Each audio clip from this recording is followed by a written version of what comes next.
We can have a little party, just the three of us.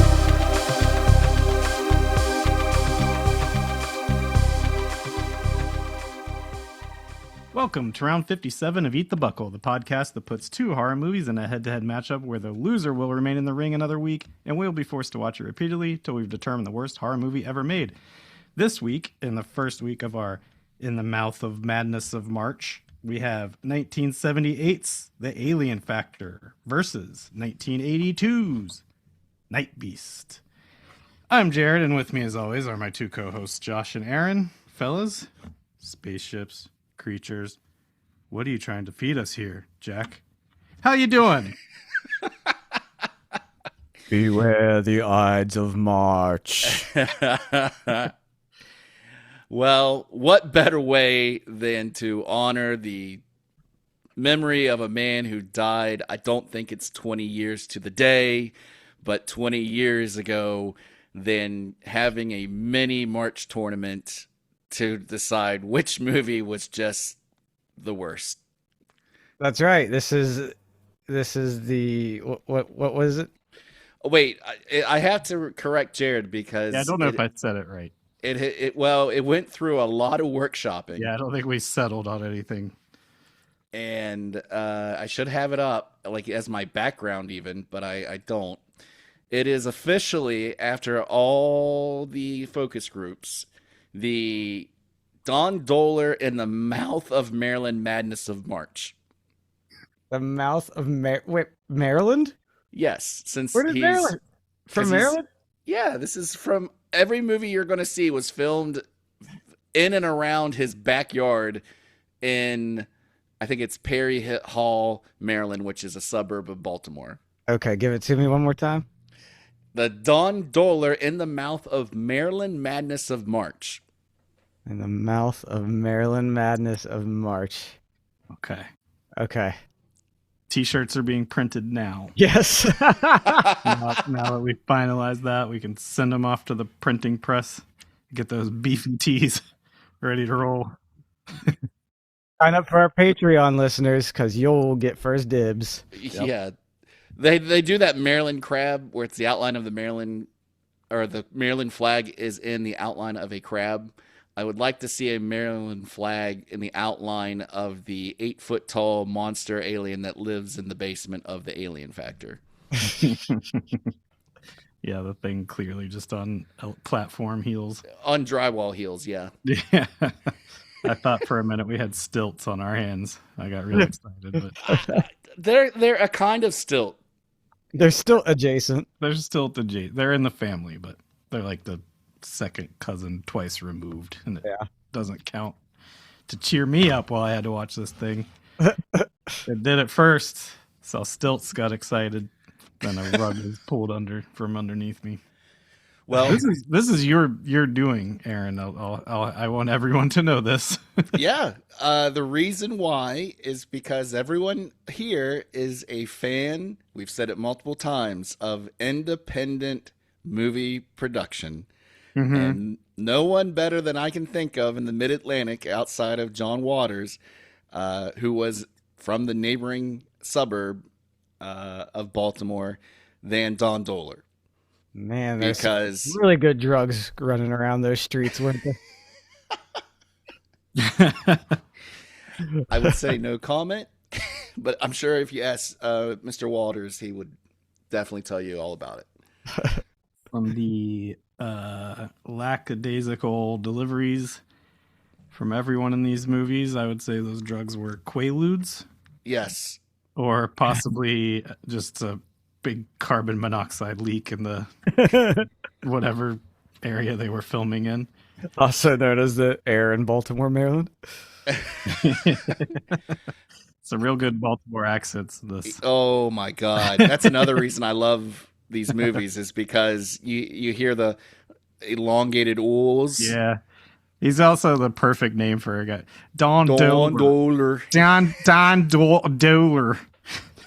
I went down to the Dohler's house and filmed that movie Nightbeast. Her folks will feel good about hearing that. It covered me with ketchup. Hey, her folks will feel real good about hearing that. Now, see, you're kind of doing Pittsburgh at the same time. They're very close cousins, that accent. Are. Kissing cousins, just like Stilts and... Stilts and drywall lifts, Drywall lifts funny? Should I look into these? I'm going to get you a pair of drywall. You can march yourself down to the big box store of your choice and buy a pair tonight. And then wear them into the grocery store 3 times a week.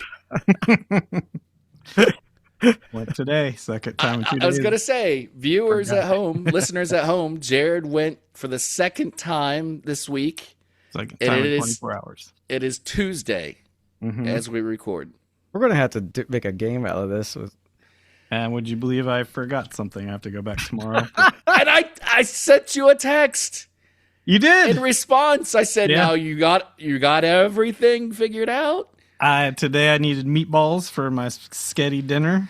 Tonight, and then tomorrow I'm doing fajita bowls, and I forgot the rice for the fajita. Oh no! Wait, why do you not just have rice on hand? I have rice, but I want like a jasmine cilantro. Lime for these fajita bowls, which I don't. I mean, I could make those just with regular white rice, but no one has fucking time to do that. Yeah, I gotcha. Give me the little shitty pouch that you throw in the microwave. That's what I use too, baby. I don't have 20 minutes to wait. Nobody got time to boil that water. I have a huge Costco bag of brown rice. Costco bag of brown rice. You went Cockney there. It's Australian or something. Costco. It's like 40 pounds, and I bought it 2 Christmases ago. Christmas of 2024. It's now an anthill. Yeah, I haven't opened it, but I'll never use it. It'll just be used to put my iPhone in when it gets wet from now on. I discovered something cool. I discovered it. I didn't discover it because it has existed before I found it, but I came across something that was cool. I saw the new Scream movie. I gotta see that. I heard it was terrible. It was okay. I mean, it's entertaining as Scream movies are, but it was lower tier. But I still had fun with it. If you like Scream movies, you'll like it. But I was looking up Matthew Lillard after I saw it. Did you know he has spoilers? No, he's in the credits. He's credited as being in it. Okay. I won't say in what capacity he's in it. But he has a spirits distillery he owns. Yeah, and it popped up on Blue Sky when I was going to post 2 posts ago. It was like a Fangoria post of Matthew Lillard's distillery just came out with a special Ghostface vodka. And I was like, well, that's a really cool bottle. I was like, Matthew Lillard has a distillery. I got to look into this. And it's really cool.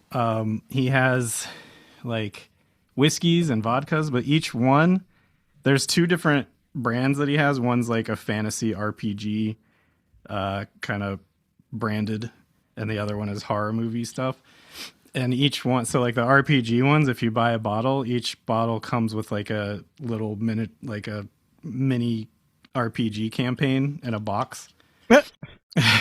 And the horror ones come with little novellas that are written by actual like horror people. Like one of the whiskey one comes with a little novella by Christopher Buhlman, who I like a lot, really good horror author. And one of them is Mike Flanagan wrote a little short story that comes with it. It's really cool. Like I don't have the name of it, but just Google Matthew Lillard booze and you'll find it. It's really cool. So I'm gonna order myself a bottle and open it up. Maybe we should all order a bottle and have a little Matthew Lillard taste test. There you go. There's so many at this point. You can just buy celebrity booze. I know. That's what I was like. I was The screen For one all looked really types. cool, so I was like, "Oh, that's cool." But the packaging and the bottling design of them are all really really cool looking, and I'd be interested to see like what the stories are. And Yeah. No, that sounds cool. what we should do is buy a bunch of the RPG ones and get fucked up and play the RPG on here. We tried that during COVID, That's Patreon content, baby. Yeah, that'll be And our it- first. it lasted what, 3 weeks? Yeah, Well, probably. in the middle of not having anywhere to go, we made it 3 or 4 weeks. Yeah. But these will be quick little bursts. Little You probably snippets. get through them in like an hour. I like it. Somebody's doing something. I'm gonna have There to you check go, that out. Jared. Here's your drywall stilt. Now these are called drywall stilts. Oh, I couldn't walk in those. I'm gonna have to get myself a pair. Those are funnier than regular stilts. Well, some there you go. like- That's why I wanted you to see them, because I didn't know if you knew what a drywall stilt. A drywall lift is like pneumatic with arms that you set drywall on and then you crank it up to the ceiling, which none of these people in this photo have. Now the Hmm. one guy's not wearing his stilts. He's on a ladder, right? He's Yeah, just, he's just standing on a sawhorse. yeah, he's on a sawhorse or a workhorse. That and is an that's- OSHA that's not- violation. that is, I would have to have a conversation with that gentleman. Say, hey man, please don't do that. Also, He's Where- got a where- ladder that's laying on the ground in the back. where's your safety goggles? Yeah. Vision's number one. Hope you got insurance, Yeah. homeowner, and There's some stilts. okay. I do another like one. those. See, go down and get a pair. Yeah, I'm on it. I'm going to need a pair. I got some drywalling to do in my ceiling. You Oh, drywalling?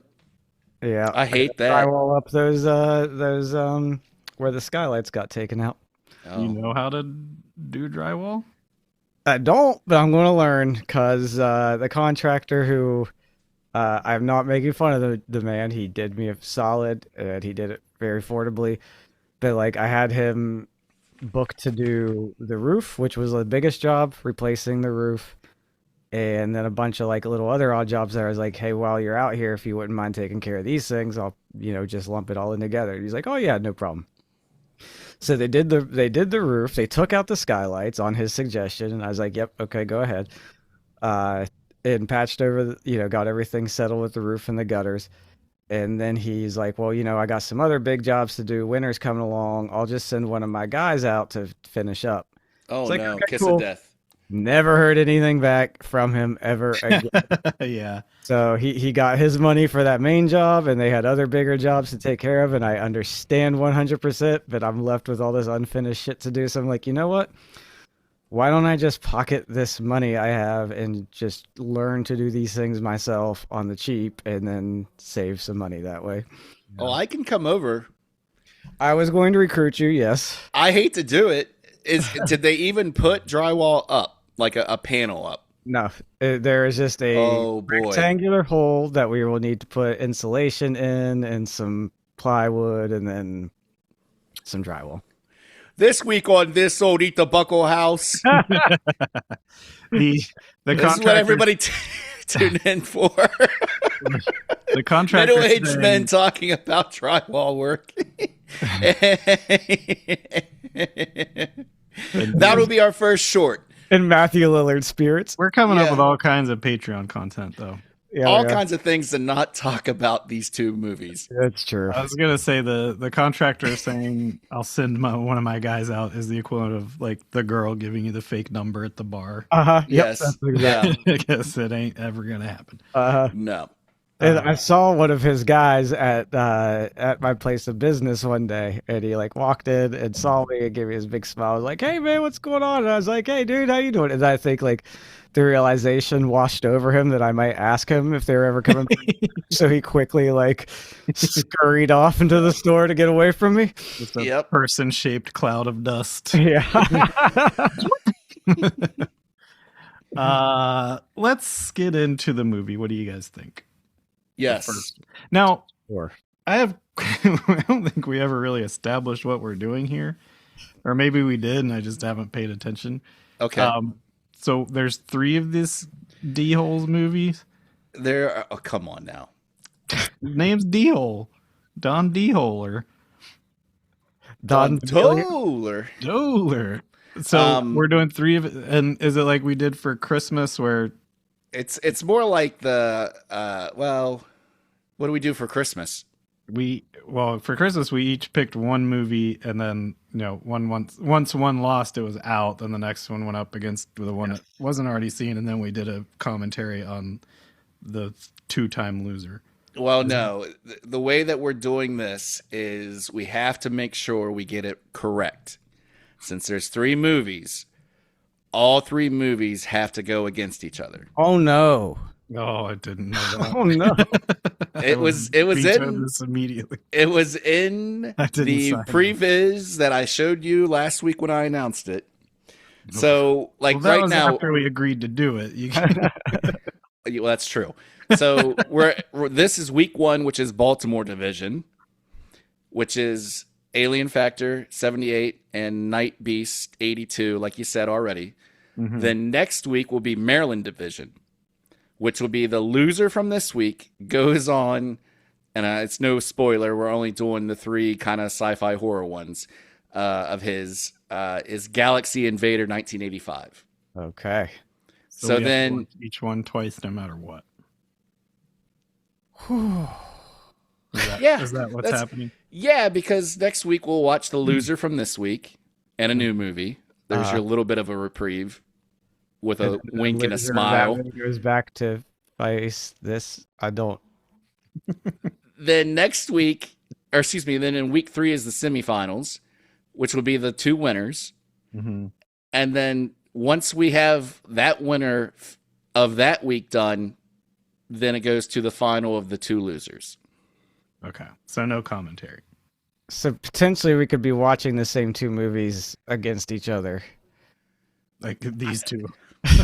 I did. Now, I'm not going to show this on Blue Sky, but I did do this mathematical logic. Is that fractions? No, it's an if or then flow. Okay. We'll call it a flow chart on your back. It's what it kind of looks like. It looks like Thanksgiving recipe planning. Looks like something Dad here's tattooed on himself in Memento to remember to take his insulin. Let me put it to you this way. If we get through week 3 and we're leading into the final and it's somehow the same 2 movies again and I mess this layup out, I have a ringer. A Cinderella, if you will. You're throwing all kinds of new things at us here. This is madness. All right, we're gonna get our attorneys. Madness of the March. Okay. The Don Dohler in the mouth of Maryland March to Madness 2026. That was close. That's almost like you're doing an intro right now. Let's take it from the top. All right. The Don Dohler in the mouth of Maryland Madness of March presents Jared. March.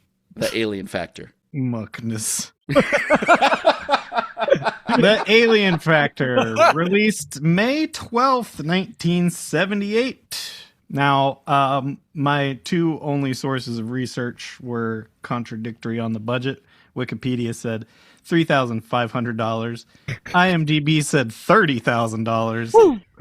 I think it was more in the ballpark of $35. Didn't have a theatrical release, so no box office to speak of.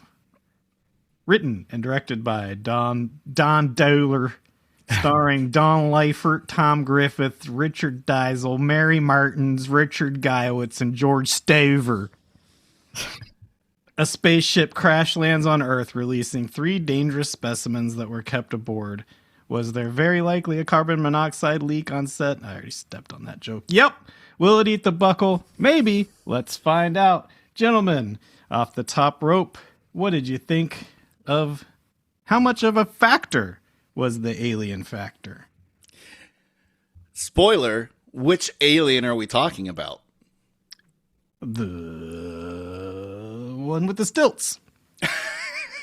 I promise you that I watched the movie from beginning to end, and when you say which alien, I'm already confused because I thought there was only one alien. There were 4. There were technically 4. One Okay. that we come to find out is an alien. Yep. And the That was a helpful alien. There was a twist. And Okay. happened to look like Rick Seaback if you're familiar with Pittsburgh celebrities at all. Now I remember. Okay. A young Rick Seaback comes to Earth and helps out our friends in Maryland. Yes, of course. Battle the evil aliens. What'd you guys watch this on? What platform? I watched. That's a good question. I'm trying to think. YouTube. I watched this on Yeah. YouTube. Same. Was there like a refrigerator hum muffle buzzy sound going on that kind of for like the first 15 minutes that kind of muffled everyone's speech to That was just Don Dohler's refrigerator running in the background behind the camera. Actually, no. I wanted to say this viewing was the cleanest copy I've ever seen. Yeah, mine was pretty clean. As clean as this ugly ass movie could be. I couldn't hear what anyone was saying for like 10. I missed 10 sweet minutes of that Baltimore accent. I had a question to ask right off the top was how many times did you rewind to understand literally the first line of dialogue in this film? I had the subtitles on. All right, so Josh had subtitles on, smart man. Jared, you just said screw it. I said I'm not wasting another unnecessary second on this movie, so I'm not going back. I've watched this movie multiple times. I still didn't understand the first line of dialogue where it's the 2 lovers in their old Volkswagen. I think it's a Dasher. Yeah. And they say some line of dialogue. I've watched it multiple times. This week, I watched it twice in a row. And then I rewound with the subtitles to understand what the fuck. That's how bad this sound is. Was it on the subtitles? Yes. What did they say? I don't know now. Oh. That was a few days ago. Figured Something it like weren't something talking about drinking it up, like drink it up, or it's not going to last, or something like that. Yeah, because they presumably drive in the middle of nowhere just to drink half a bottle of wine In the middle of the day. in the middle of the day and then drive home. It's getting Yeah. dark. Let's go. They're necking. They're necking and they're drinking wine in the middle of the day. They were barely even necking though. There was no necking. Maybe some Baltimore necking. I don't know how they do it. It's because they're fucking dweebs. Did you also catch at the beginning of the movie when they're doing the title cards when it says cinematic magic on the screen? It says cinematic visual effects. It's a painting on an easel in the backyard. Yes. Because I've never caught this again in all my viewings over the years that in the top sliver of the fucking screen you can see trees and grass almost as a preamble to the rest of the movie, how much you're going to spend time in the woods. You can actually see the top of the easel and grass and stuff in the background at the top of the screen. Yeah. Don Dohler, as an adult in 1978, was doing the same things that I was doing as a 15-year-old child in 1996. That is a salient point that I wanted to bring up with you guys. And spoiler to the listener, we used to make movies, which we've talked about before, but we also used to keep making the same movie over and over and over again, like Don Dohler. I have a lot to say about that. Okay. I wasn't sure if we could bring this up yet. All right. I was going to suggest we just kind of talk about both movies as one review because they are the same fucking movie. No, things will get confusing because there are slight differences. Things are already confusing because I can't remember which movie is which. They're the All right. exact same cast, same characters, same location, same plot. I watched Nightbeast or whatever that fucking movie is, the second one, twice because after watching it the first time and then sleeping on it, I was like, I think I just watched Alien Factor twice. So I watched it again. Oh man. That was the trick. The only way to really know the difference is the perm on Tom Griffin. Yeah, because between movies he turned into a Ring King character. Yeah, he did. He's a money perm. He looked like the fucking boxers in Ring King, the 8-bit yeah. Nintendo game. He had the Yep. same afro, same shitty. You got to mustache. pull that from Blue Sky. I'm Well, one step ahead of you, brother. Now, are we going to discuss these together or not? I say it's its individual movie. Okay. I don't want to step on Jared's feet as the MC, but I'll step in and do a guardrail if we're getting too far into Nightbeast.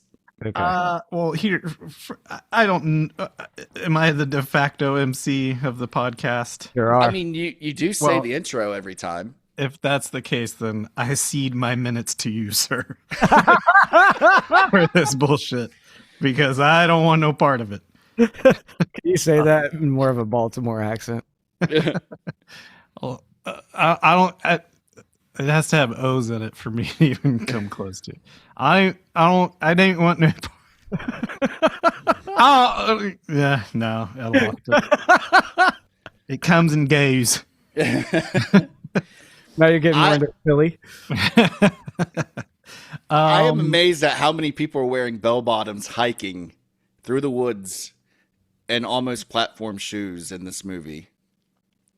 Yeah, I can't imagine. These are people that kind of lived in the countryside in the suburbs. You would think they would have hunting gear to go out to look for the variety of aliens that are featured in this movie, like Lobster Man, Lord Kenboat, and the stop motion phasing creature at the end. But they all just wear their street clothes right into the woods with an old shotgun from the old west. Mm-hmm. That's how you did it in 1972. Now, is this the one? There was a motorcycle accident pretty Yes. early. The most confusing motorcycle accident ever put to film. Yes. It He- seems as he if hit those the two wall. people are on different parts of the county, let alone the same road. Yes. And after impact with where he hits, it was a woman, right? He hits a He woman. hits blonde woman. He hits a Oh woman. my god, that He spends 5 minutes just holding his bike before he even checks on the person that he hit. the editing of him hitting that woman too was hilarious. It was so baffling. I was like, again, Well, at 16 years old, I figured out how to fake a car collision better than this. Well, I mean, we Just- did use action figures and like cars, though, model cars. No. We had a movie where I actually edited together Jared getting hit by our friend Lindsay's car, and it looked better than this. now Well- here's the problem I'm already having with these. Okay. Because when you said motorcycle accident, I am conflating that with other motorcycle notes. I had exactly. other movie, and I wanted to bring it up. I was like, well, shit, that's not this movie. I don't. There's too much. There's the same fucking thing. I had to ask. When you're an independent filmmaker at this level, you use what you got around. Motorcycles. And a guy with a motorcycle, it's going in the movie. I know you got a motorcycle. Can I use it in my movie? Hey, let me borrow your motorcycle. You can ride it. It's got to be in a shot. Have to lay it down real gently and sit beside it for a while.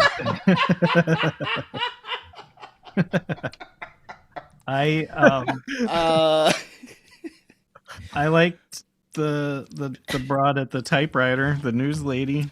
She was a cool cat. I don't even know who that is. And I've seen this movie 10 times plus. The main gal. She the reporter woman. yeah, the news lady. Yeah. She seemed like a cool cat. She's listening to some Jared says the news lady. Aaron says, I don't know who that is. And then says, oh, the reporter. yeah, she was like listening to some groovy Iron Butterfly type shit. Probably just smoked a fatty and writing She some had- news, some local. You should have news. said the woman with the feathered hair. Well, I mean, that's She had the sweet faucet hair going. yeah. She was a groovy lady. Was she ever? I'm just like, as I look at notes, they're just popping memory synapses. But I wrote, this guy has the mightiest pudding cup of all time. Oh, the guy that turns. He's like one of the three riffraffs that come to do some vigilante hunting. Oh no, I think you mean the guy that just is going into his house, gets turned into the Incredible Hulk husk, and then the coroner says she thinks it might be progeria, but don't hold her to it. It's just a theory. As if progeria advances you to look like the Incredible Hulk raisin overnight. Yeah. What else? I am not Googling progeria to find out what that is right now. Progeria is like, was it Benjamin Button, where they had Where he Brad ages Pitt backwards. Yeah. Yeah, where Brad Pitt plays like an old kid. Yeah, it's How it's was like where you Benjamin look Button very birthed? old. What's that? How was Benjamin Button birthed? Benjamin Button birthed. I guess he folded out of a hoo-ha as an What do you old like? man. I've never seen the movie. That's an old man. Yeah, isn't he like? He ages backwards, so he would He have. came out and he went, "I'm alive." He just shot out Demon of it seed like it was a style. log flu at a carnival. I'm alive. But has anyone seen the movie or read the book to know how he comes Well, out of a vagina? Being that old is just like being that young. Like you're all just cartilage and loose bones. Yeah, but so there's, you like- he just came out like a There's Frosty. Wasn't every bonus shattered as soon as he was birthed? He's Wouldn't the 6 mom's feet tall. hips exploded from an 80-year-old man coming out like How would you even a hold Frosty? that in a- how would you hold him in a womb?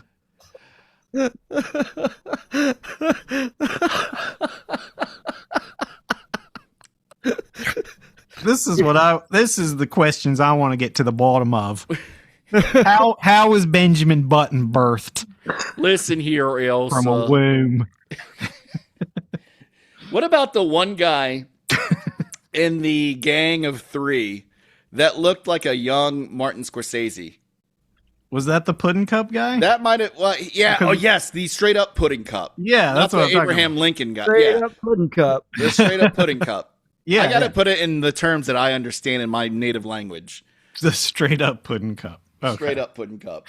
That was a He looked like he was cosplaying as the name just escaped me as the joke fired a synapse in my brain. the Who is the well, go on. Benjamin Okay. Button. I literally have one more Button. note, and it has nothing to do with the movie. Well, kind of, but Good. oh, I'll let you or Aaron just. I feel like my thoughts are going to wait till the end of the discussion because they are wrapped around both movies in a way. Okay. To be fair, I have more notes on Nightbeast because I watched it first, and then as I was watching this, that's when I realized it's the same fucking movie, so I Yep. don't really need to take notes on it. So I will have more to say probably with Nightbeast twice. That's mental. I can't believe you did that. When they were speaking of the Scorsese gentleman, when they're in that bar, and this actually stands for this scene in both. Oh, that movies. band. Yes, I want to say everyone hanging out in this bar looks and sounds like people that we grew up with. Just generalization, like you could take our friend group, put them in one of our movies, and be like, oh, that's where Lindsay's at. That's where Bill is at. Like whoever, and just you could just take our friend group, throw them in, and they would just fill out the cast of characters that is The the five Don people. Dohlerverse. The bar. Yeah, That band, the Atlantis. leader Atlantis. looks like he just walked off the set of A Vampire Happening. Yeah, yep. Very vampire happening ish. Wow. At That band was awesome. We got a full 5-minute music video in the middle of this hour and 15 They minutes. crushed it. Yeah. Two women on the side that were Yep. paid to be there saying like, oh, this is the best thing I've ever heard. The was it the bass player or was he rhythm guitarist? It was a 3-piece band, right? So Yeah. he must have been, Guitarist, or were there just 2 guitar players? the guitarist had the frilly shirt on like Austin Powers 10 years too late. That was the Vampire Happening guy. Yeah. Then there was Mophead guy on Joey bass. Ramone. Yeah, Yeah. Joe Ramone / D. Snyder. And I honestly don't even. Oh, nope. Here he is. Then the drummer looks like. He actually looks like Frank Beard, the beardless man From from ZZ ZZ Top. Was his name really Frank? I know that's like his name in the band, but do you think that was his Christian given name, Frank? Beard? No, I Why- think Why would Christian he lie name was about that? Benjamin Button. In a band with 2 of the mightiest beards of all time, the man named Beard just has a little shit stash. That's probably why they chose him to be the drummer of the band. Yeah, because he's not really a anything to write home about behind the kit. You could keep a steady beat. Keep a steady beat. Oh my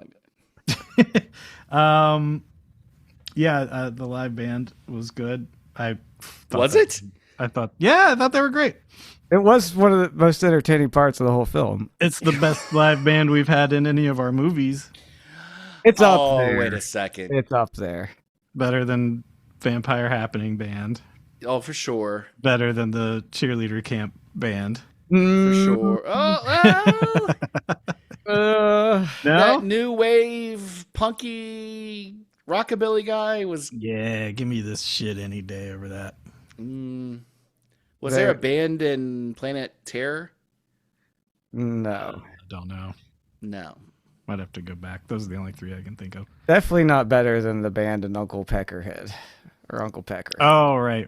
Yeah, they were a good band. They were. I'd rather listen to this. I was Well, going to make the surprise! joke. I bought you the official soundtrack The Atlantis vinyl. on cassette tape. I was going to make the joke before I realized it was Atlantis. I was going to make a mountain joke and call this Molehill. I gotcha. Hey, And again, if you're under the age of 40 and you don't know who Mountain is, you will just say, I don't want to bother looking that up on the internet. a lot of people walking up that snowy hill for the last 20 minutes of this movie. Same energy as Madman. Yeah, I would say a little more egregious than There were no flutes involved, or recorders, I should say. true. Cannot compare the energy of this movie to Madman. That's not fair to Madman. There's a lot of hanging out in the woods in Madman. Sure. Yeah, but this wasn't as good. I think we were a little remiss on the multitude of different looking aliens in the Alien Factor. I can only Because remember one. The which one is that? The stilted Yeti. All right. Anyway,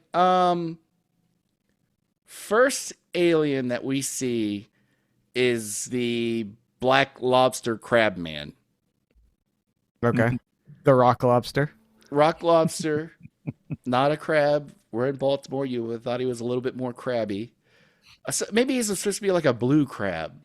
Do they have blue crabs? Don't remember. Did we see him? Yeah, he attacks blonde lady with giant Sherpa coat. Don't remember. She goes out in the woods. That was a with, nice Sherpa coat. It was. She goes out into the woods with Don Dohler, Martin Scorsese, and other guy, and they all get attacked by Blue Crab Man.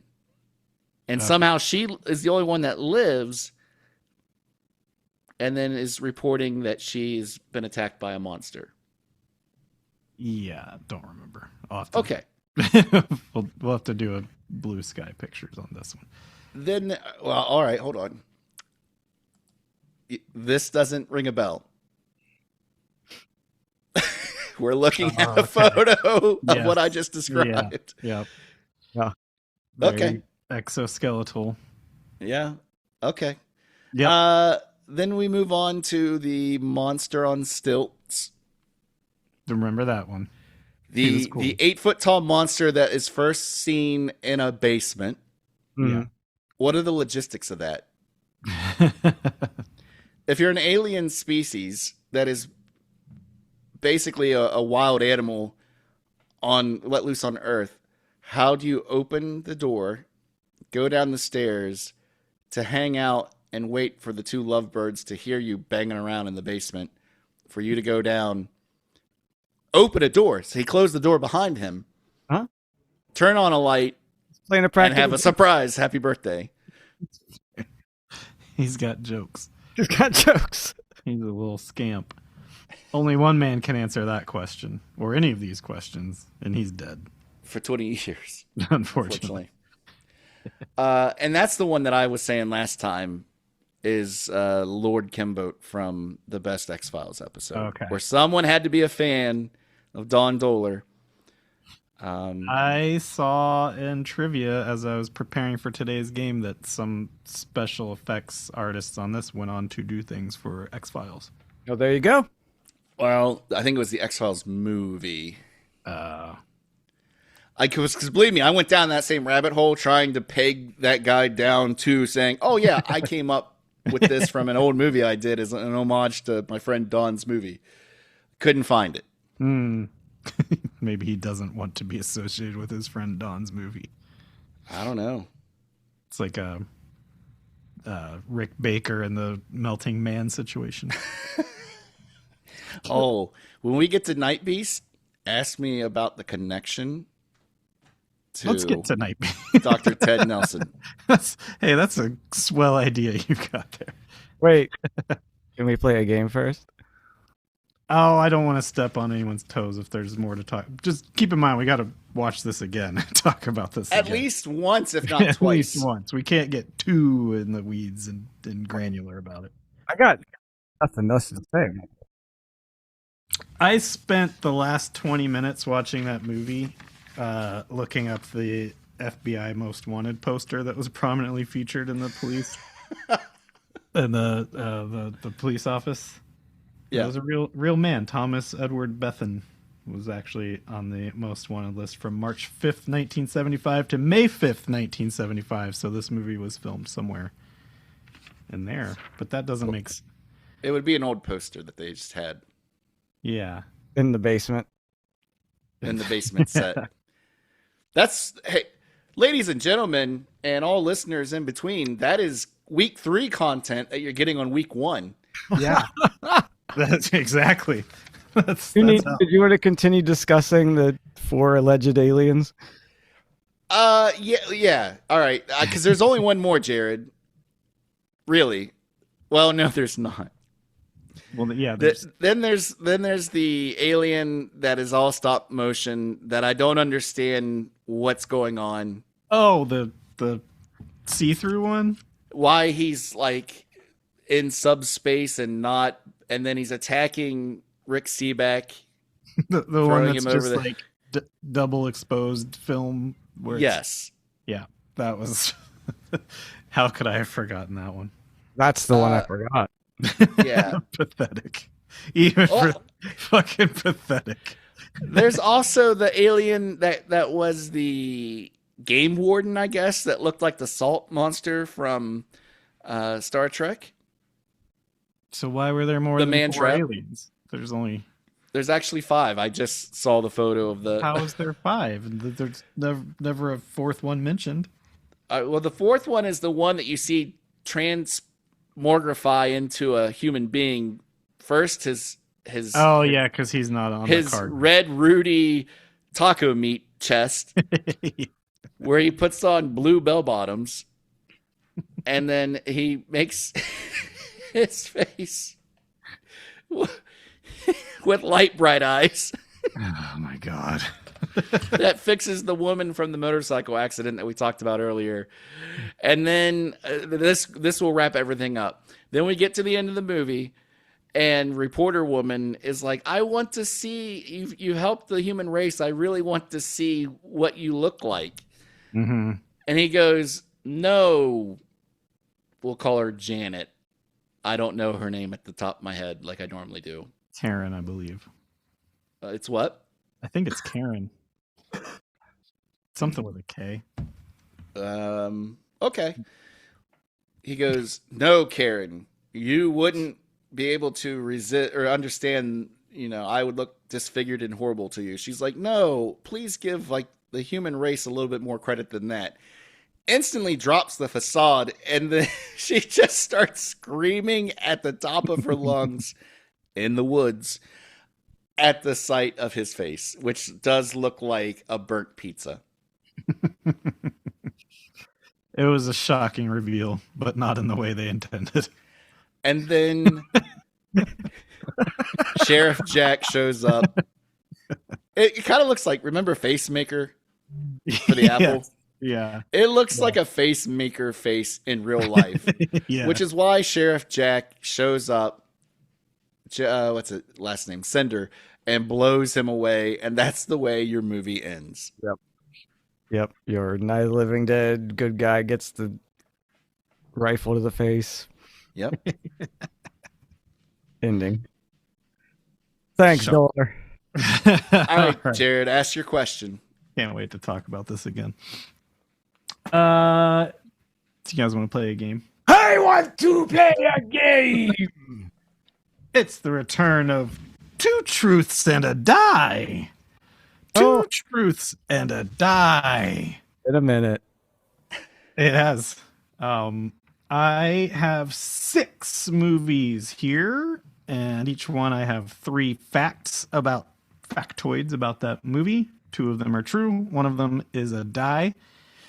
You tell me which one's the die. If you're wrong, your opponent gets the chance to guess it. And this is only the alien factor. No. Okay. No. They are movies we've seen recently, but not all these 2. All right. I'm waiting so you have to come up with a game that is only Don Dohler based.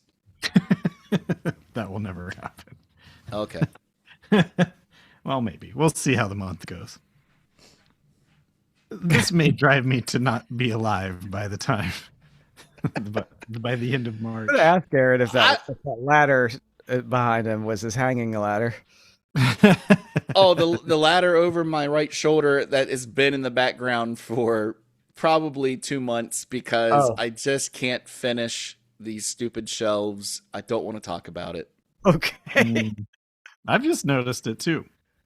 Yeah. Well, I think I made my layer a little brighter than normal tonight. That must Hey, be. you could take it over to Josh's and help with that drywall. That's right. Oh, don't you worry about that ladder. I got a taller ladder. I'll take over there. That's about an 8-footer. Well, I got a sawhorse for you to stand on. It's safe. I've seen it happen before. First movie, Josh, you always go first because you really want to play the games. Nightbeast. Here we go. First factoid. This movie was banned in the UK as it was included in the infamous video nasties list. 2, the movie features samples of music from The Incredible Melting Man. Or 3, due to budget limitations, the wardrobe consisted entirely of clothing from Don Dohler's late uncle. Which one is the die? 3 is the die. 3 is the die. You get a point. Those ladies weren't wearing Don Dohler's uncle's. They could have been. You never know. I gave away your second. I gave away your second question. The Melting Man. Yeah. Yeah, I figured you were gonna. I was worried you would have known these facts. And can I just say, good on the UK for banning. It was for the wrong reasons. Yeah. But Why would this have got? Of all the things, there's really nothing. No, nothing. Sometimes I watch stuff on the video nasty list as an adult in the 21st century, and I go, 12-year-olds probably shouldn't see this, but this is just a Twilight Zone episode. Yeah, this would have had no. This is like Sesame Street presents a Twilight. Yeah. Yeah. Okay, Aaron. Terror Vision Oh, okay. 1. The movie poster was designed before the script was written. 2. The movie was pulled from theaters after only 7 days. Or 3. There's a British rock band called TerraVision that took their name from this film. Was it released by Canon? Because I could see number 1 being true. Don't know. If it was Canon. Was it? No, it was Troma, I think. I don't remember. I think it was Troma. I'll say number 3 and be wrong. You're saying there's a British rock band called TerraVision is false? I'm This is saying the that's die. that's a die. That is incorrect. Josh, do you get a chance to steal? Number 1. That is incorrect. The movie was pulled from theaters after 7 days of the die because it was pulled after 4 days. Oh, what a lie! You got me. I knew it got pulled because no one wanted to see that piece of shit. 4 days.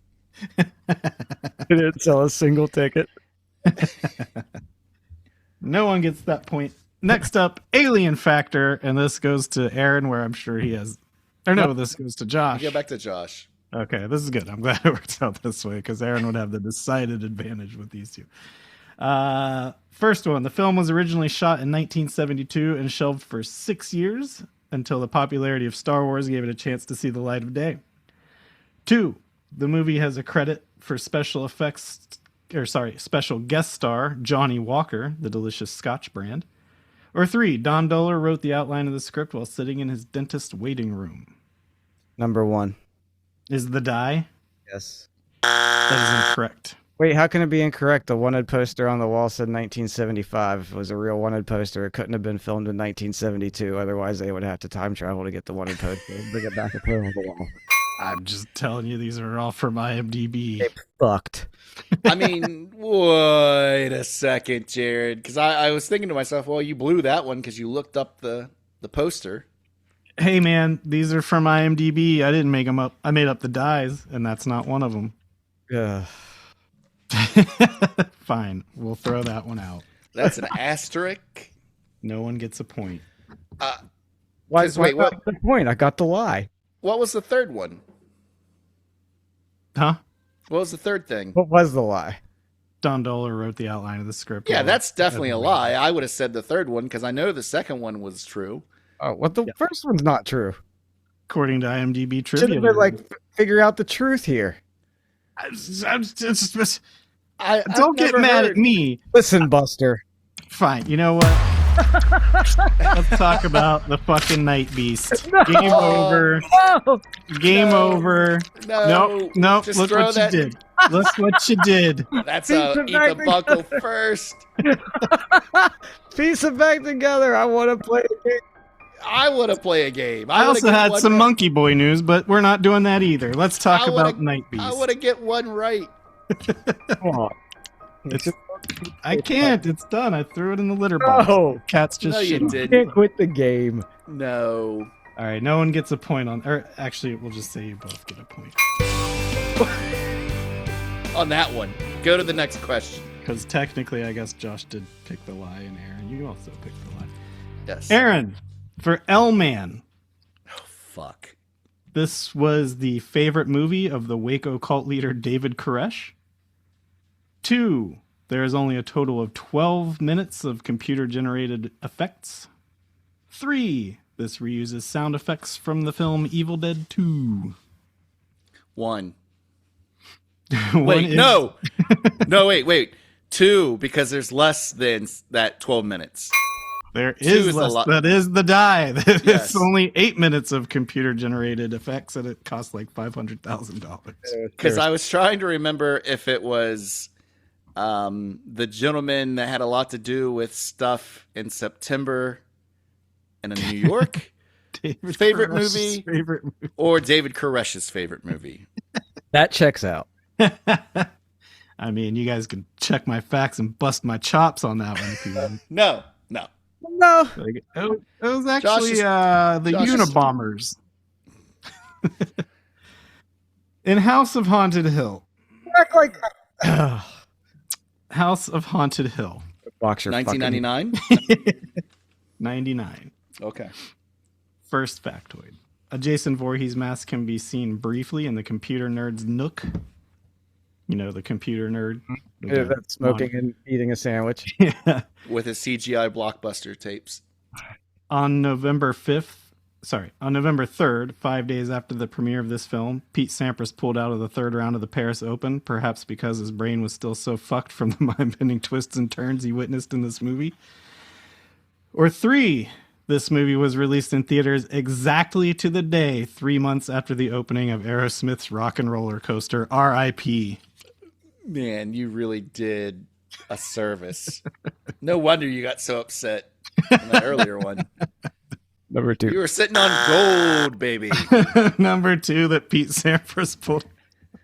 That is true. Well, why are you giving that away? Josh hasn't answered. No, I'm saying that's not the die. So you get. Why are you helping him? I already guessed He it. Oh, answered. He what answered was it? incorrectly. It's You get a chance to answer now. Oh, okay. He guessed 2 that Pete Sampras didn't pull out of the 5 days after the premiere of this movie. Pete Sampras pulled out of the third round of the Paris Open, perhaps because his brain was still full. That's alleged. All right. Whoa. Number 3. I don't remember what my choices Number were 3. because I was laughing about Pete Sampras. The movie was released in theaters exactly to the day 3 months after the opening of the Aerosmith Rock and Roller Coaster. Or number 1 was what? Jason Voorhees' mask can be seen briefly in the computer nerd's nook. I want to say, I think you have Mandela affect me to see that in my brain. So I'm going to say 3.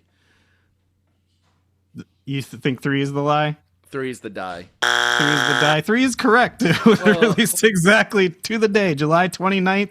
This was released October 29th. It all comes together in the Eat the Buckle universe. R.I.P. I bet House on Haunted Hill blew Steven Tyler's mind too. I hope he watched it on the Rock and Roller Coaster. In VR. Last one. Who gets it? Oh, nobody. Yeah, he really liked the roller coaster. I got that last one. No, you said I said the die was 3. But that's true. Oh, that's true? That is a fact. Yes, it was released 3 days, 3 months to the day of the Rock and Roller Coaster. Oh, God. Jason Voorhees' mask cannot be seen. Yeah, you did definitely Mandela. It is, in fact, a Freddy Krueger glove. I knew it.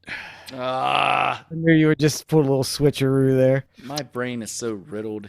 Finally, it's 2-2. And this last one is a Brendan Fraser factoid. The monkey boy himself. Okay. Who's go? Aaron's, because he got to try to steal that correct. one. For all the marbles. Yeah. Oh, okay. Yeah, because Josh, and you got to steal. Because I was wrong about Pete Sampras. Brendan Fraser has appeared in 3 Pauly Shore films, all of which he is named Link. When asked if he regretted starring in Monkey Bone, which derailed his career for decades, Fraser said, "It was a great concept, a funny script. We were going to do something out of the box, but CK might have been a mistake," supposedly referring to his co-star Chris Kattan. Or 2, Fraser insisted on actually wrestling a lion while filming George of the Jungle. Number 1 is a die. Number 1 is true. He has appeared in 3 Pauly Shore films, all of which he's named Link. And I've seen none of them. I watched Encino Man on my goddamn birthday. I almost said, I think maybe that is the only one I've seen, and you I just watched it as an adult. I almost called for an intervention when you said On your birthday. Yeah. Well, the day before my birthday, actually. But his character, he's in Son-in-Law as the Encino Man character. He has a brief character. That's right. I forgot. Josh, what do you think it is? I would say that it is. He did not mention CK. I think he's more professional than that. That is the die, and none of that happened. I made that up. He did insist on wrestling a lion. You knew that was true. I mean, that was the most truthful one of the 3. It's a tie, 2-2. Well played, gentlemen. What a stud! Yeah.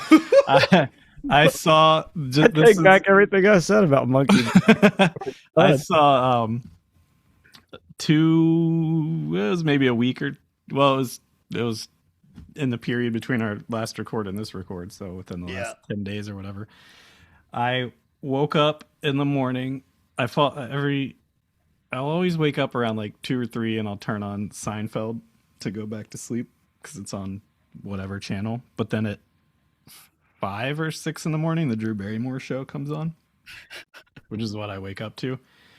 And Frasier, the monkey boy himself, was on there the other day. Okay. And they were doing some segment where they were asking someone in the crowd questions to, win a trip to whatever or win some prize. And the questions were all Brendan Fraser centric, so that the idea was like, obviously this person wouldn't know them, so Brendan Fraser was supposed to help them out. And he didn't know any of the fucking answers about his own career. They're just like, what 1999 movie was?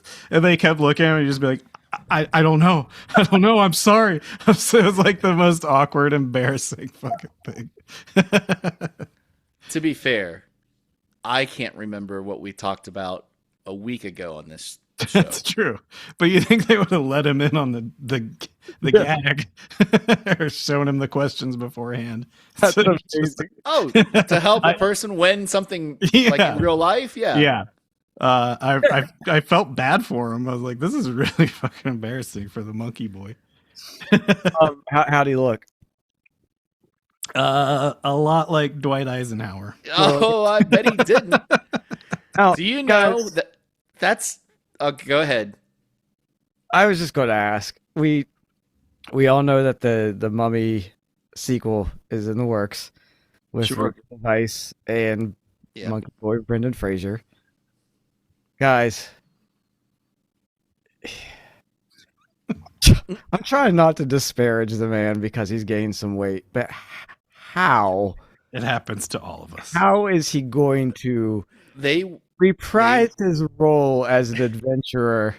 They will give him the Marvel movie makeover. No. Think No. they'll give him the Harrison Ford treatment?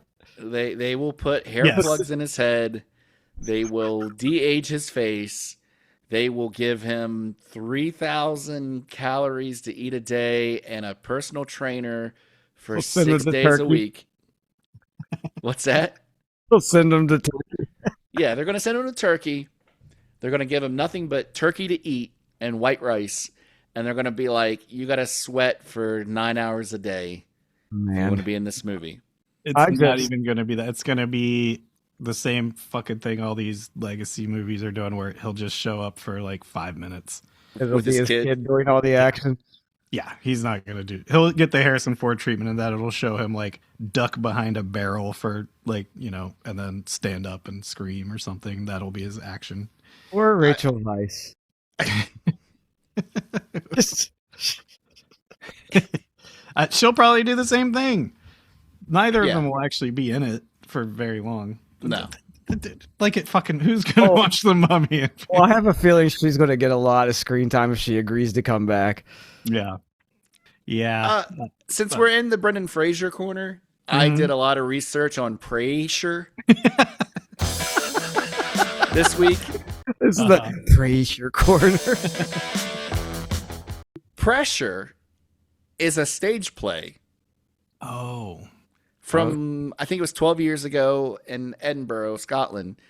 It is a double entendre of a title because it's about pressure of sending men to die in war Mm-hmm. and atmospheric pressure because it's a story about two warring meteorologists.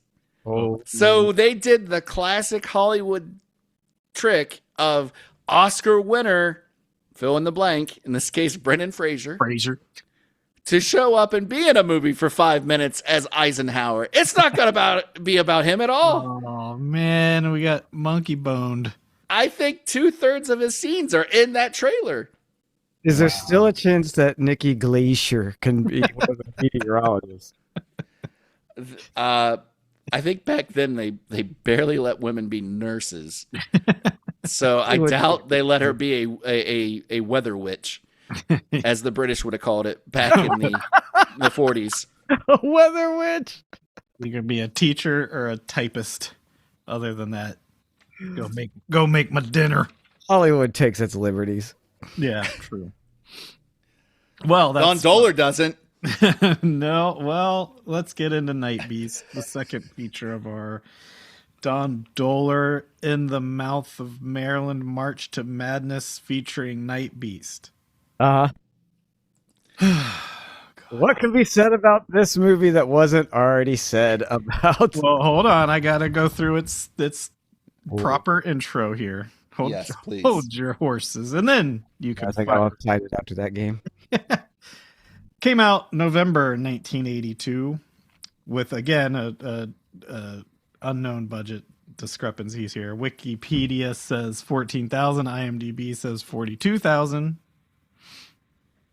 Definitely looked a little better than it was for sure more than the alien factor. Yeah. Which the low end of that was 3,500. So we'll go with that. Written by Don Dohler, directed by Don Dohler and Dave Beatty. So He had a second unit director on this. he's like, I need help. I don't want to go out on the hillside. You take over. Starring the same people as before, only subtract the women and throw in Heron Carradine and Jamie Zamarel. And I'm taking this little synopsis exactly from IMDb because it's so generic that it made me laugh, and I couldn't have said it any better. A creature from outer space crash lands in a small town and starts killing people. Gentlemen off the top rope, what did you think?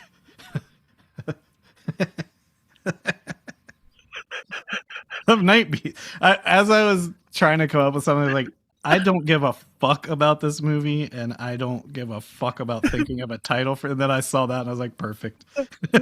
That's all that needs to be said about this. Crash lands in a small town and starts killing people. Gentlemen, which is to say, Aaron, tell us about this movie. All right. Or actually, Josh, you saw it twice. Maybe you should.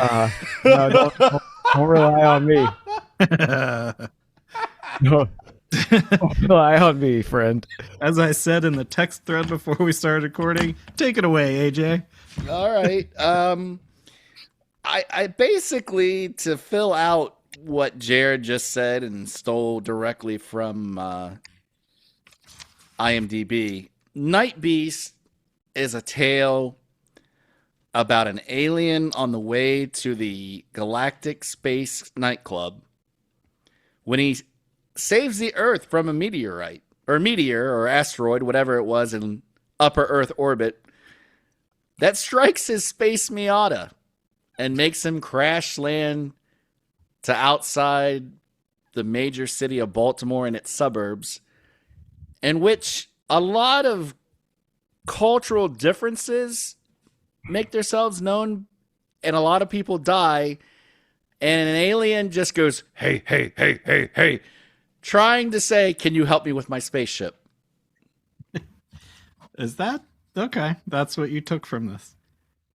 Well, and there's also some random nudity that looks like you're watching your uncle and aunt go at it. That you weren't looking to see that, and now you're stuck, and you're just saying, well, I wish someone would invent a cell phone. I would like to say that this excels over Alien Factor because of the added layer of the bully. Oh yeah. Draco? Drago was fucking awesome. I had so much fun watching that character twice. And he was a good guy in the first one. He was the good guy in the first one.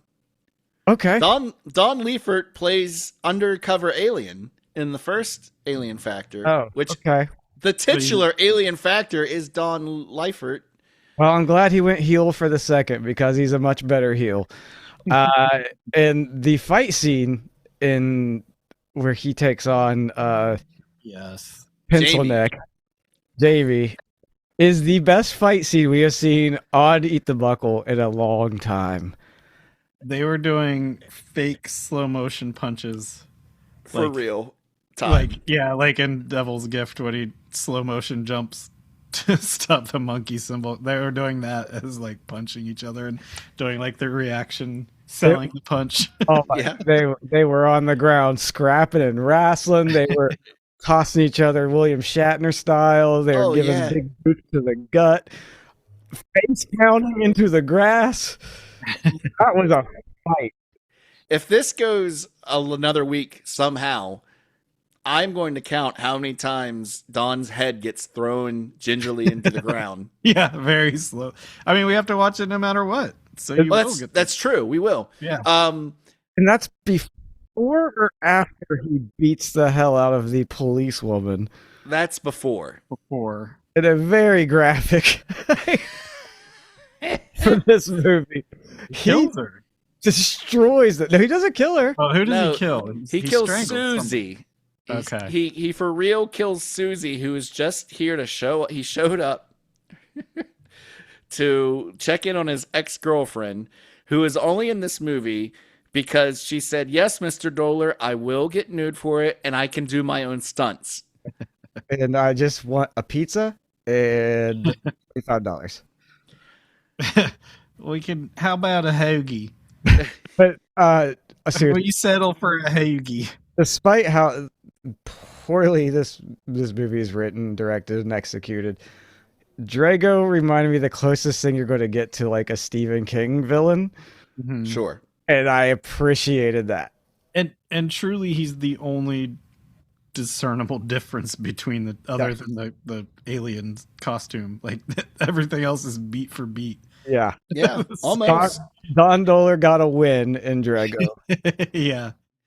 It obviously was to Don Dohler because you could tell they interspersed it with pickups where the temperature on the film isn't even the same coming back from the being made or being produced. And so you have it there. You can actually see Jamie get hit with a big stick by Drago over the head by this big rock. Uh-huh. And then they fall into the scene from like 4 months later. Yeah. he truly much better lit. It's like when you say, "I'm going to punch you into next Tuesday." Like he literally punched him into next Tuesday. They fought into next Tuesday. He punched him into pickups. Yeah.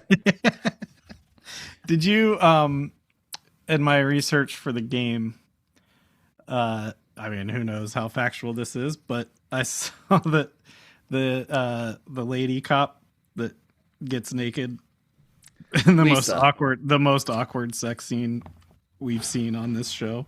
Are you going to talk about it being Don Dohler's aunt's hairdresser? Don Dohler's aunt's hairdresser, who they originally did not film her in any nude scenes, nor did she know that was part of the deal. But the studio, or not studio, but whoever was trying to Don Dohler, well, whoever was trying to. No, Dohler doesn't go for the nude and blood. He's makes him uncomfortable, as you can tell from the way they blocked that love scene, where it looks like two people in two different parts of the house are about to have sex. But like the distributor, or whoever was going to finance any of this, was like, there needs to be tits. Uncle Lloyd from Donnie. Truma is the distributor. And so he had to go back to his aunt's hairdresser and be like, "Can you come back and show your tits, please?" And she was game, apparently. And $25. I don't think she knew about getting paid to do that. No, she just got some crab cakes. Speaking of Lisa and her crab cakes, the poor Deputy Pete was on borrowed time from the very beginning. They gave him an actual police car this time instead of just an old Plymouth. When he comes slow rolling into that first scene, yeah, I fucking lost it. He's just like, Because Okay. is that where you were like, I just watched this. This is the same movie. Yes, but also like, okay, I was gonna say this for my wrapper out, but I guess I'll hint at it. There are TV shows or shorts like Garth Ferengi that make fun of this kind of thing, and they execute it so perfectly that just like the subtle shit is hilarious. It's just the way that he slowly pulls into the the frame into that police car, and it's just like, "Hey, sheriff, looks like there's something that crash landed over the hill." Or it's just so fucking perfect. It was so perfect. I was like, "This is insanely good for something that was unintentionally bad." Trying to be good. He did he did as good as he could with what he had, Right. which makes for good B movies. And then you added the fact, like Jared said, it seems like they're all on Quaaludes anyway. So Yeah. he's just like coasting along in that borrowed deputy's vehicle. I think it was Katie that said, I'm my wife. I want to give props if she said it. If not, it's a good joke. This movie and the last movie, you feel like you can hear Don Dohler say action, and then the movie, like the scene starts multiple times. Oh yeah, it definitely does the thing where it's someone will between each line of dialogue. There's a good like second or two where the camera cuts to the next person that's going to talk.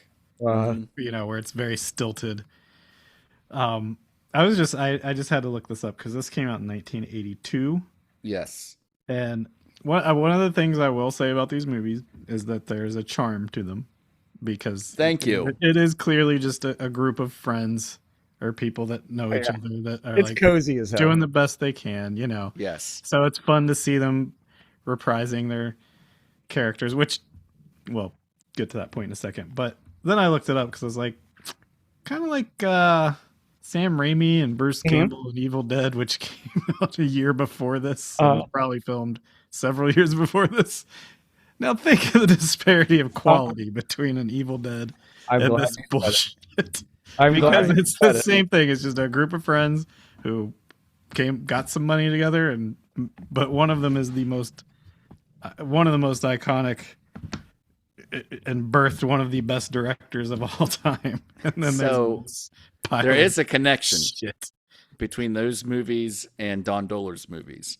Is that Don right? Dohler did like comics, and he did Cinemagic back in like the 70s, which was about like stop motion and special effects in movies. Tom Sullivan from Evil Dead took all those magazines to heart and used that for Evil Dead. Okay, well, so you wouldn't have the special effects in that movie if you didn't have anyone teacher inspired by Mr. Don Dohler. Well, I guess at least he did something good. Yeah. At least some kernel of goodness came from his horse shit. But yeah, I mean, there's a charm to these things. They're bad. I hate that I have to watch them again, but But okay, so to the point of them being the same characters, the sheriff and the deputy and the mayor, all the same. Not once did they mention in the second one, like, hey, this is a lot like the last time an alien crash landed. Just like an Evil Dead. Just like an Evil Dead. Did it just seem in this one especially that the actor who plays the sheriff was pretty sure that they were going to retake the scene, so he just gives up the acting halfway through it. He just starts like just mumbling his lines. Gave up when did he start the acting? I don't think he's. That's true. From the word go, he's pretty lethargic. I don't think his pulse got above 20 beats. He screams for Pete when Pete gets lasered to death by the Nightbeast. Pete disappears into thin air after getting shot by a toy ray gun. He gets teleported is what it looks like. Oh my How God. about and again, these are like throwbacks to those movies from the 50s where you would think the U.S. military would show up to fight the giant alien murdering hundreds of people, dozens of people at least, in a small town or outside of Baltimore, and then you run Baltimore's got it.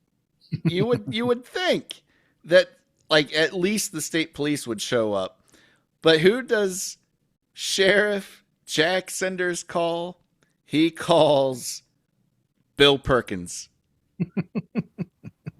a sharpshooter, who is an old man who shows up in some beat the shit Subaru with his son. Do you remember this scene? Yeah. It's a total Stephen King move again. And that's, I believe, He does. He shoots the gun out of the guy's hand, out of the alien's hand, but at what cost? His own son's life. Mm-hmm. Tragic. Oh. So very tragic. And I guess that's the question, because it's everything, all the action is so confusing and so poorly shot. Are they hitting the alien with these bullets and it's just impenetrable, or are they just that bad of a shot that they can't seem to shoot it from 10 feet away? And wait, to compound that, the second question is, why, when you are shooting at an alien that you can't see, either A, seem to hit, or B, is deflecting bullets, do you not retreat and just let him come at you to the point he gets within striking distance to murder you? To your both points. Sheriff Senders does say guns are ineffective, but yet for the rest of the movie, after he says that, he still shoots at him. Yeah. He shoots at them. Lisa shoots at him. Everyone shoots at him. Characters die because they are shooting at him and refuse to even move as he comes towards them. This is one of those movies that I've never seen so many shots fired and no one reloads. No one just gives up. No one says, "Why don't we go find a sword or a machete?" Well, not even that, but they give that a try. He couldn't even think to add in the sound of bullets ricocheting off of its armor-like skin. So you just hear the sound of shots, which leads you to believe that they're just missing the alien the entire time. There is one line of dialogue in, what is it, 86 minutes or less, that they say that, bullets don't affect him. Which is why Jamie, which I still don't know who Jamie is he just a quote-unquote college kid that comes back to town? He comes back to beat the fuck out of Drago. Yeah, for killing his girlfriend, Susie. What did you say, a slut? Jamie's a stud. Oh, a stud. Yes.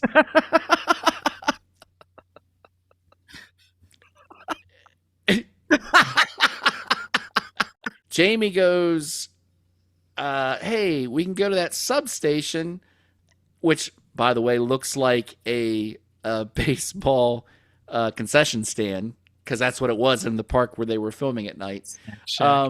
Yeah. He goes and gets one of those cylinders off of a telephone pole, and they use that for the trap. He must have been away for college to know how to do this, because no one else in the cast of characters seemed to know what he was really trying to do. Sets up the trap and then gives his life. So they kill him with electricity. That was. And there is the second difference between the two movies, is just how the alien dies. Yep. Yeah. By exploding in a low voltage electric fence. All right. 20 to 30,000 watts of power, baby. Unstoppable. And Jamie's beautiful face, where his lips get 3 inches long, or his teeth get 3 inches long because his lips have been curled back because he's been fried. That was a cool effect. That was a good model. That was the best thing in these two movies. Yeah. All right, let's determine the loser. Loser stays in, and that movie is 3, 2, 1. Alien Factor. Unanimous. Yeah. For the first time in weeks. Unanimous. Yeah, and probably only because of Drago. And in that fight scene, more specifically scene. that fight scene. Yeah, Fight scene. I'm really going to have to rethink how I go about watching these movies because I was not in the right frame of mind. And these movies are hard to watch. I didn't want to give too much away. Well, it's so hard because talking about them, I find some humor in them, but watching them is so joyless because these movies are the things that live on Mystery Science Theater where funny people are making fun of them already and you're just laughing along. Or it's the type of movie you throw on when you're with a couple buddies and you're getting loose and having some beers and maybe smoking a little grass and just watching it by yourself is a fucking chore. twice. Fucking chore. Well, let's see. I watched Nightbeast, had a couple drinks, had a little THC pops, and hated every second of it. And then when I watched Alien Factor, I was dead sober, hated every second of it. So I don't know if there is a right mindset for Nightbeast. I at least, like I said, there was moments that were just so hilariously bad, subtly hilariously bad, like the deputy just slowly rolling in the car. He was so happy with that new ride. Made it for me. Yeah, this is gonna be a slog of a month. I want to say that of these three movies, you've seen two of them. You haven't seen the third yet. One of these three movies is in my at least top 10 favorite B movies I've ever seen. Wow. All right, then. What's the next one? Next week in the Maryland division, it'll be the Alien Factor versus the Galaxy Invader. God, I wonder what that's about. I bet it's a lot different than the previous. Well, there you have it, folks. I bet it's Don Dohler's Army of Darkness. I will neither confirm nor deny, but why would I make you guys watch the same movie made over and over and over again? Because you're sick. For 4 weeks. Because you're sick. Because you want this podcast to end.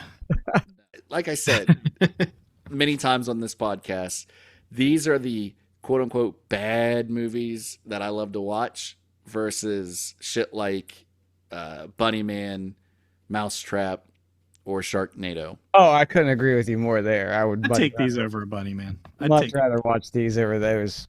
I'd take both these over Bunny Man. I'd take both these over, what was that last thing we watched? House of the Dead? Yes, I'd take both these over a House of the Dead in a heartbeat. Easily. Yeah. You could set me down and say, Aaron, I will pay you $1 million for the next 31 days to watch nothing but Nightbeast or Alien Factor. And I would say, cash, please. Because I could do it. Yeah, I could too, for that much money. Well, unfortunately. But I could not do that for House of the Dead. I definitely couldn't do it for Bunny Man Massacre, because that was where we almost... I could do it for House of the Dead. I just focus on Liberty. Boom. All right. Brought to you by Stuff Magazine. Check us out on Blue Sky Buckle Pod at Blue Sky Buckle Pod Gmail. Hit us up. Let us know what you think about these two movies and where you think this tournament might go. Anything. And yeah, save some room for next week because you're gonna eat the buckle. Goodbye, buckle buddies. Josh and I could tell you've been practicing that in the shower. I did the intro and the outro perfectly. I want my whiskey! I'll get it for you, Krabs. Please don't give him any whiskey. Don't argue with Krabs, Doc.